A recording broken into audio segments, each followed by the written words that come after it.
चचा औरतों का धोबी था, मगर हैरत की बात थी कि चचा सिर्फ लड़कियों के कपड़े धोता।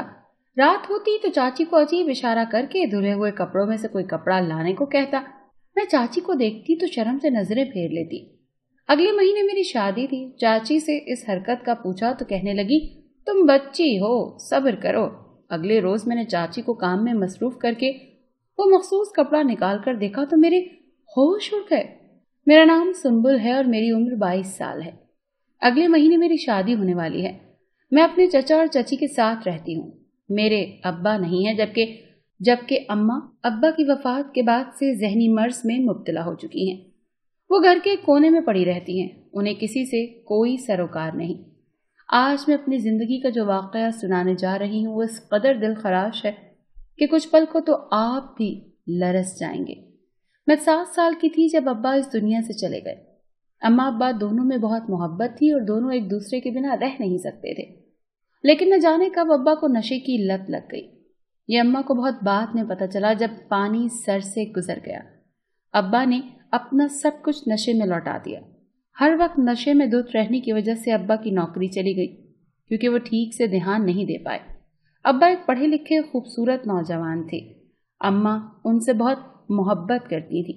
सब कुछ ठीक चल रहा था, लेकिन फिर सब बदलने लगा। अब्बा अक्सर रातों को घर नहीं आते थे और कहते कि काम के सिलसिले में दूसरे शहर जाना पड़ता है, और वो कहीं नहीं जाते थे क्योंकि उनकी जॉब तो जा चुकी थी, बल्कि वो नशा करके कहीं धुत पड़े रहते और हफ्ते हफ्ते बाद घर लौटते। अम्मा अब्बा के इंतजार में निगाहें बिछाए रखती, अब्बा की सलामती के लिए ढेरों दुआएं करती, लेकिन उन्हें पता था कि उनकी दुआएं जमीन व आसमां के दरमियान में लटक गई थी और अब्बा पर किसी और की बद्दुआओं ने अपना साया जमा लिया था। एक दिन अब्बा काम का कहकर गए और फिर 10 दिन बाद कुछ लोग उन्हें घर छोड़ गए। वो नशे में थे, उनकी हालत बुरी हो चुकी थी और वो अजीब अजीब बातें कर रहे थे। उन्हें इस हालत में देखकर तो अम्मा की रूह ही फना हो गई। उनके अंदर कुछ था जो छन से टूट गया। उन्हें अपने जान से प्यारे महबूब शौहर से ऐसी तवक्को ही नहीं थी। और फिर ऐसे ही राज खुले जिसे सुनकर अम्मा जमीन में गड़ गई। अब्बा की नौकरी जा चुके थे, वो चर्च के नशे पर लग चुके थे और उन्होंने अपना सब कुछ कोड़ियों के दाम बेच डाला था, सिर्फ अपना नशा पूरा करने की खातिर। अम्मा ने बड़ी मुश्किल से खुद को संभाला और जब अब्बा का होश आया तो उन्होंने अम्मा से हाथ जोड़कर माफी मांगी। जमीनें और प्लॉट ही नहीं, बल्कि अब्बा ने अम्मा के कीमती जेवर तक बेच डाले थे, जिनकी अम्मा को भिनक तक नहीं पड़ी थी। वो अपनी मोहब्बत में इस कदर गर्क हो गई थी कि अपने इंसानी शौहर को फरिश्ता समझने लगी।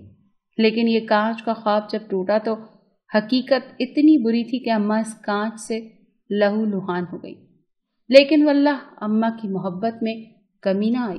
अब्बा के पास अब नशा करने के लिए कुछ भी नहीं बचा था। वो बीमार पड़ गए। डॉक्टरों ने कहा कि इनकी जान अब खतरे में थी। उनका इलाज बहुत जरूरी था और फिर अम्मा अब्बा के इलाज में जुट गई। वो बिल्कुल ही भूल चुकी थी कि उनकी कोई बेटी भी है, 7 साल की बेटी जिसको माँ की सख्त जरूरत है। अम्मा की सरतोड़ कोशिशों के बावजूद भी अब्बा नहीं बच पाए। नशे ने उनकी जान ले ली। ये राज ही रह गया कि आखिर अब्बा ने नशा क्यों शुरू किया। क्या सदमा था ऐसा कि उन्हें नशे की तरफ ले गया। और अम्मा, वो तो अब्बा की मौत के बाद जैसे पागल ही हो गई। वो किसी से न बात करती थी न सुनती थी, बस हर वक्त अब्बा का नाम पुकारती और घर के कोने में बैठकर अपने आप से बातें करती। जब मैं पूछती तो कहती कि तुम्हारे अब्बा बैठे हैं, इनसे बातें कर रही हूँ, और इनकी बातें सुनकर मैं रो पड़ती। अक्सर मैं भूख से बिलखती रहती, लेकिन अम्मा को फर्क नहीं पड़ता। और फिर मेरे चची चचा हमारे घर आ गए। मेरे अब्बा इकलौते भाई थे। ये चची चचा हमारे रिश्तेदार थे जो मोहल्ले में ही रहते थे। अब्बा के जाने के बाद जब उन्हें हमारे घर के हालात का पता चला तो वो हमारे घर मुंतकिल हो गए, क्योंकि अम्मा ये घर छोड़ने को राजी नहीं थी। मेरे ये चचा धोबी थे। वो कपड़े धोने का काम करते और चची उनका हाथ बटाती। उनकी कोई औलाद नहीं थी, इसीलिए चची ने मुझे अपनी बेटियों की तरह पाला। वक्त गुजरता गया और अम्मा की हालत मजीद अबतर होती गई। मैं इलाज कराने की बहुत कोशिश करती, लेकिन कोई फायदा न हुआ। थक हार कर मैंने अम्मा को उनके हाल पर छोड़ दिया। इतने साल गुजर गए थे। मैंने कॉलेज पास कर लिया और फिर मेरा रिश्ता हो गया। अब अगले महीने मेरी शादी थी। मुझे लड़का पसंद था और मैं खुश थी कि बहुत से सालों बाद अब मेरी जिंदगी में खुशियां आने वाली हैं। लेकिन मेरा दिल कट जाता था जब मैं अम्मा के पास जाती और उनकी आंखों में मेरे लिए अजनबियत होती। वो मुझे पहचानती भी नहीं थी। मैंने बचपन से इतना कुछ सहा था कि अब درد زیادہ محسوس ہی نہیں ہوتا تھا۔ میری شادی کی تیاریاں زور و شور سے جاری تھی اور انہی دنوں میں نے ایک عجیب بات نوٹ کی۔ چچا کی طبیعت تھوڑی ناساز رہنے لگی، چنانچہ اب انہوں نے گھاٹ چھوڑ کر گھر میں ہی لانڈری کا کام شروع کر دیا۔ ان کی دکان میں ہر وقت عورتوں کی بھیڑ لگی رہتی۔ چونکہ چچا کا یہ کام تھا اسی لیے پہلے تو میں نے غور نہیں کیا، عورتیں آتی کپڑے دے کر جاتی اور پھر لے جاتی، یہ عام بات تھی۔ لیکن جس بات نے مجھے چونکنے پر مجبور کیا وہ یہ تھی کہ وہ عورتیں ہمارے محلے کی نہیں تھی، اور مجھے حیرت ہوتی تھی کہ ہمارے محلے کی عورتیں تو خود ہی اپنا کام کرتی تھی، پھر چچا کا لانڈری کا کام بھلا کیسے چل رہا تھا؟ اور اتنا اچھا چل رہا تھا کہ انہوں نے میرے جہیز کے لیے بہت سا سامان بنوایا اور ساتھ میں بیش قیمتی زیورات بھی۔ جب میں نے چچی سے کہا کہ آپ لوگوں نے میرے لیے اتنا کچھ کیوں کیا، اپنی ساری جمع پونجی مجھ پر لگا دی، تو چچی نے بڑے پیار سے جواب دیا، اور ہمارا ہے ہی کون، صرف تم ہی ہو، اور تم ہماری بیٹی ہو، اور بیٹیوں کی شادی ایسے ہی کی جاتی ہے۔ چچی کی یہ بات سن کر میں رو پڑی اور چچی کے گلے لگ گئی۔ انہوں نے مجھے ماں جیسا پیار دیا تھا، جبکہ میری اپنی ماں کو تو میرے جینے مرنے سے کوئی فرق ہی نہیں پڑتا تھا، ان کا وجود تو نہ ہونے کے برابر تھا۔ جب چچا نے لانڈری گھر بنائی تب مجھے اندازہ ہوا کہ چچا کا کاروبار شہر والوں کی وجہ سے چلتا ہے۔ چچا اچھا کام کرتے تھے اور سستا بھی، اسی وجہ سے لوگ ان کے پاس آتے تھے۔ پر مجھے تب حیرت ہوئی جب میں نے ان کی دکان میں شہری عورتوں کے بجائے فقیرنیوں کو دیکھا۔ پھٹے پرانے کپڑے پہنے وہ عورتیں روز آتی۔ ایک وقت میں ایک عورت اندر داخل ہوتی تھی، میں چچا سے پوچھنا چاہتی تھی اور پھر بھول گئی۔ اور پھر ایک رات مجھے میرے منگیتر کا فون آیا، میں چھت پر اس سے محبت بھری باتیں کر رہی تھی۔ ہم دونوں ایک دوسرے سے بے پناہ محبت کرنے لگے تھے اور ہم خوش تھے کہ ہماری دوریاں جلد ختم ہونے والی ہیں۔ مجھے نیچے سے دروازے پر دستک کی آواز آئی، میں نے چھت سے جھانک کر دیکھا تو مجھے کچھ عجیب سا نظر آیا۔ چچا ایک عورت کی قمیص سے کچھ نکال کر دروازے کے باہر کھڑے ایک آدمی کو دے رہے تھے۔ مجھے حیرت ہوئی کہ چچا رات کے وقت یہ کیا کر رہے تھے اور چھپ کر کیوں کر رہے تھے۔ دروازے پر کھڑے شخص نے منہ پر کپڑا لپیٹ رکھا تھا اور چچا چاروں جانب دیکھ رہے تھے کہ کوئی ہے تو نہیں۔ انہوں نے چھت کی جانب دیکھا تو میں پیچھے کو ہو گئی تاکہ چچا کی نظر مجھ پر نہ پڑے، اور پھر اس آدمی نے چچا کو بدلے میں ایک ڈبہ دیا تھا جسے چچا تیزی سے لے کر اپنے کمرے کی جانب بڑھ گئے۔ پھر وہ آدمی چلا گیا۔ مجھے بہت حیرت ہوئی کہ یہ سب کیا تھا۔ سنبل، سنبل، کیا ہوا؟ میرے منگیتر کی آواز میرے کانوں سے ٹکرائی تو جیسے میں ہوش کی دنیا میں واپس آئی۔ کہاں چلی جاتی ہو یار؟ وہ پوچھ رہا تھا۔ کتنی بار کہا ہے کہ جب مجھ سے بات کرو تو صرف مجھ سے بات کرو، کسی اور کام میں مت الجھو۔ وہ خفگی سے شکوہ کر رہا تھا اور میں مسکرا دی۔ میری سونی زندگی میں وہ بہار کی مانند تھا۔ پہلے سوچا کہ اسے سب بتا دوں، پھر خیال آیا کہ یہ ہمارے گھر کا نجی معاملہ ہے، مجھے اس میں کسی اور کو داخل نہیں کرنا چاہیے، اور پھر ابھی تو شادی بھی نہیں ہوئی تھی۔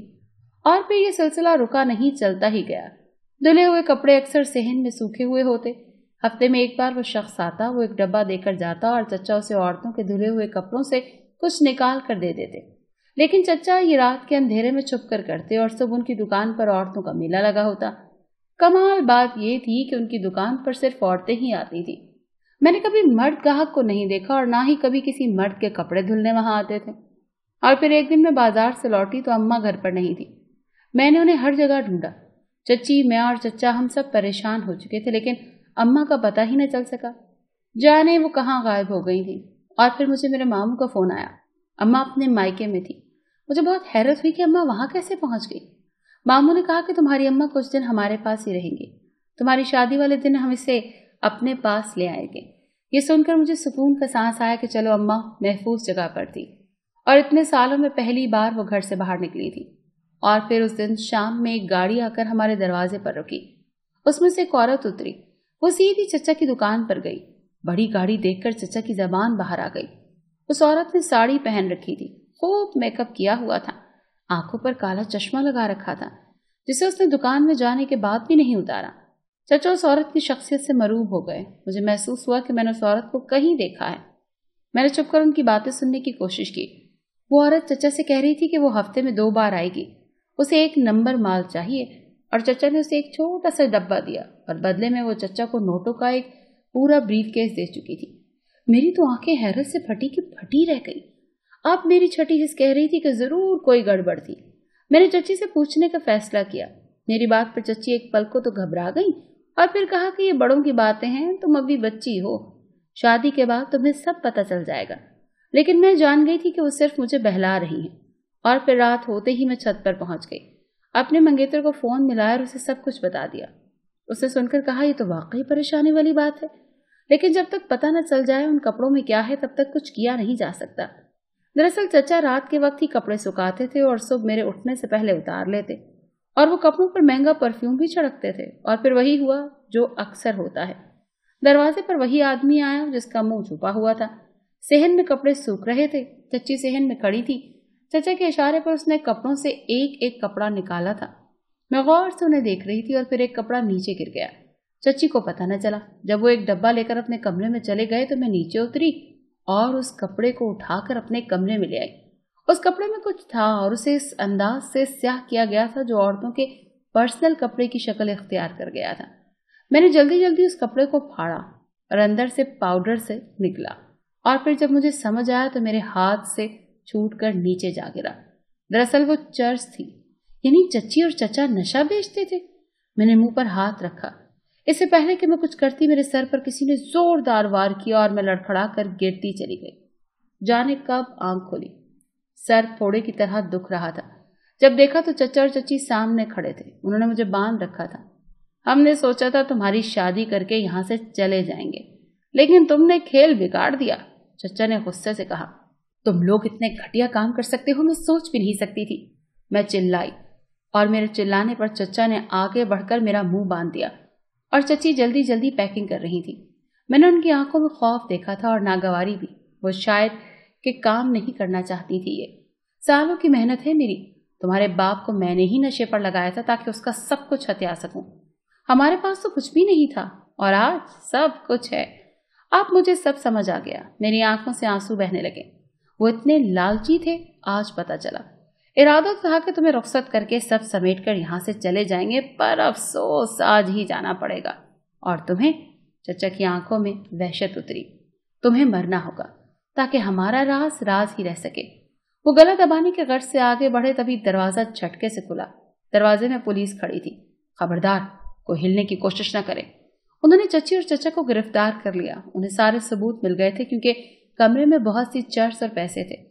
ये चर्च चचा फकीरों के हाथ बिकवाते थे। रात में उन्हें आदमी मजीद चर्च दे जाता जिसे वो सुबह मांगने वालियों को देते।